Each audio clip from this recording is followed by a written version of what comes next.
What's up, everybody? Welcome back to another episode of Pokemon Go. We are starting with eggs. That was really well timed. Anyway, we got an egg hatch.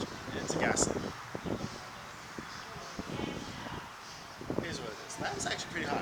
Anyway, we're going to be talking today about what is Niantic thinking. So we are here at the Costco Plaza, one of the hubs for Pokemon Go in the Royal Palm Beach area. And it looks like it didn't get nerfed. Initial reports were that it did get nerfed. It looks like what's happened is that things have changed location. And that's also what happened in my neighborhood and what's happened in quite a few places. And so we're actually going to just do some shiny checks because we also have the second back-to-back regional event in a row.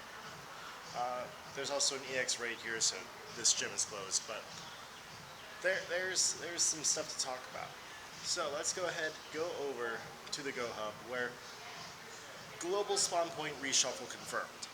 So right around the time of actually recording my last video,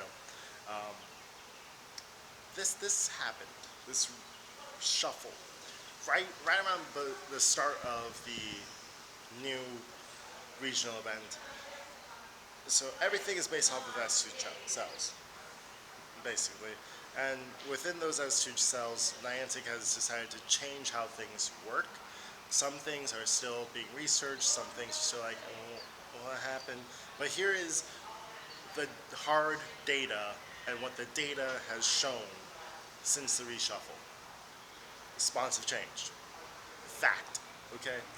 You go around anywhere. In my neighborhood, my house used to have a spawn cluster of like 4 or 5 Pokemon. Now my neighborhood has those 4 or 5, but now have been like went around the neighborhood. So here's the thing: spawn points were added to places with higher in-game and cellular activity than previously reported, especially in parks and non-residential areas. Again, non-residential. So like in a lot of places, like a lot of houses got nerfed. A lot of residences kind of got nerfed. So they're basing off of how many pings from your cell phone they're getting. That's what they're basing off of. So basically they see like, okay, where are all the Pokemon Go accounts at? Like, where are they? Where do they go when the game is active? So not adventure sync, not stuff like that. When you're actually on the game, when you're actually playing, where are you at? That's what they're kind of looked at, and that's what the data says has been reflected.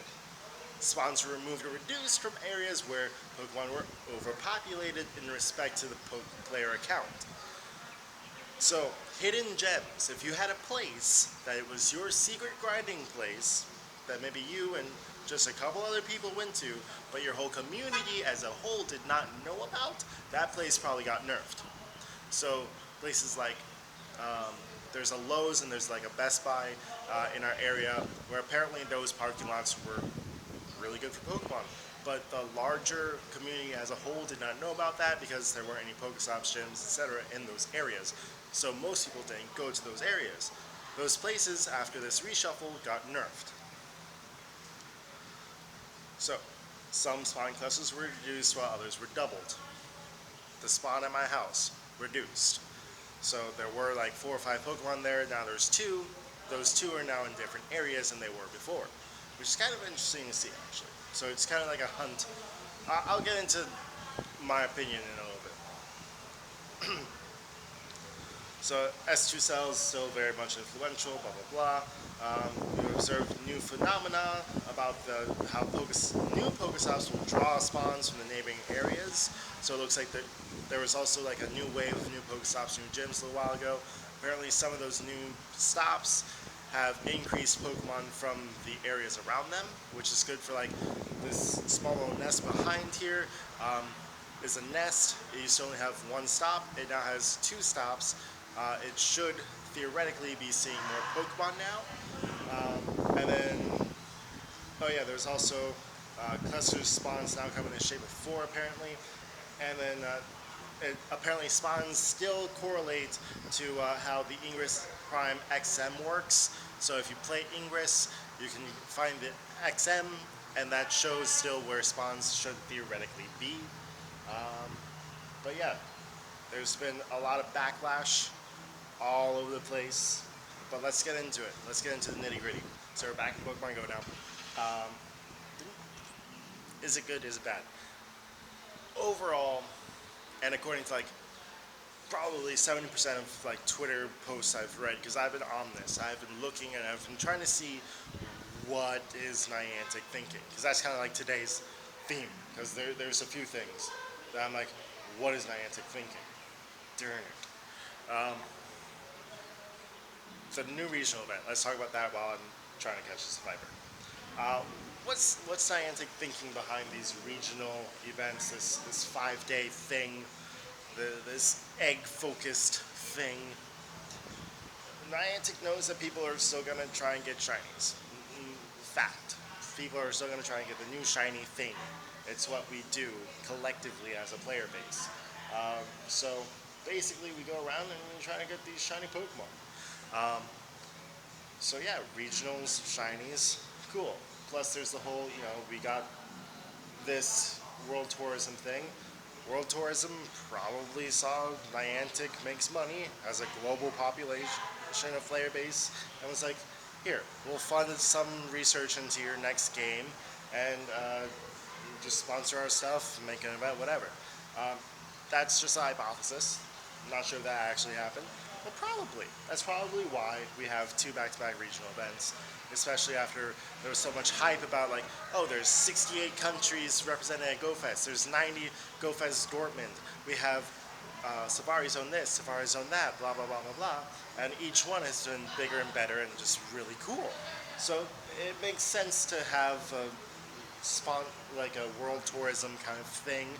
I wish it was spaced out a little bit more, but if World Tourism Day is right after the Ultra Bonus unlock, it is what it is. I wish it was more spaced out though. That's my opinion on that. But Niantic, what are you doing about these spawns? Okay, 70% of the player base is not happy with this. Okay, 70% of players are like, hey, my house has been nerfed, my residence has been nerfed, my workplace has been nerfed, my area that I typically go to, like this, has been nerfed. Spawns that I frequent for the past 3 years are no longer there. Now, that's a fact, and it's really, really, really frustrating. I'm gonna spin this Pokestop because I need Pokeballs, because I'm probably gonna be shiny hunting today. Hey, 5K. So, my opinion, I'm excited to find the new spawns and to see if parks actually have better spawns now. So today, while I'm with John. John has a Pass the X-ray. He's over there. So while we're out today, shiny hunting and doing things, looking for the Zangoose research task, I found one. It wasn't shiny. I did that off camera. So we're gonna be going around today looking for basically where did the spawns go. Honestly, me and John, we're both coming here expecting there to be like no Pokemon, because like several people have said today, oh, Costco got nerfed. Costco didn't get nerfed. I think it's just that they're in different places. Okay, it makes more sense for there to be more spawns now closer to where these two gyms are. So, I mean, it makes a lot of sense for that to be there. I'm switching camera. Hello. So it makes sense for it to be closer to here. Also, there was spawns, all by the same points of interest, basically, and along the way, and it makes sense. I mean, why would there be random Pokemon just chilling in here? So it's really like how in the very beginning of the game, like there's the memes of expectation, finding Pokemon in the parks, reality, go to Walmart, things like that. And I feel like this wave of reshuffling probably is supposed to correct some of that. I'm not gonna lie. It definitely puts a hurting on lots of people, especially if your places were these non-residential areas.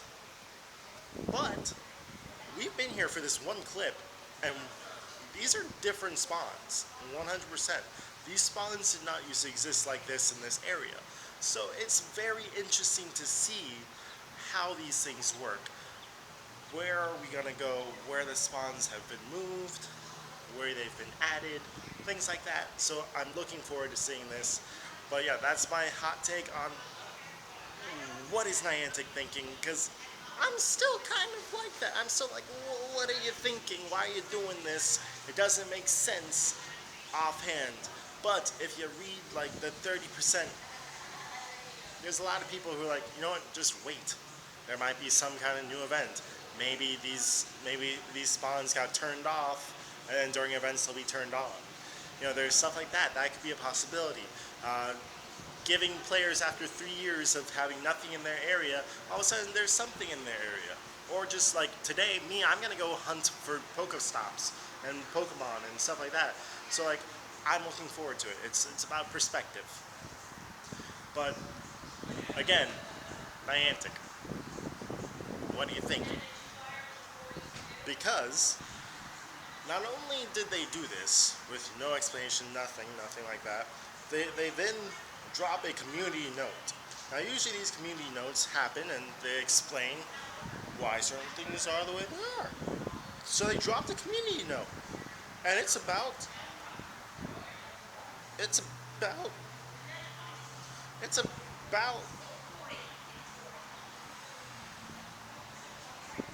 there we go.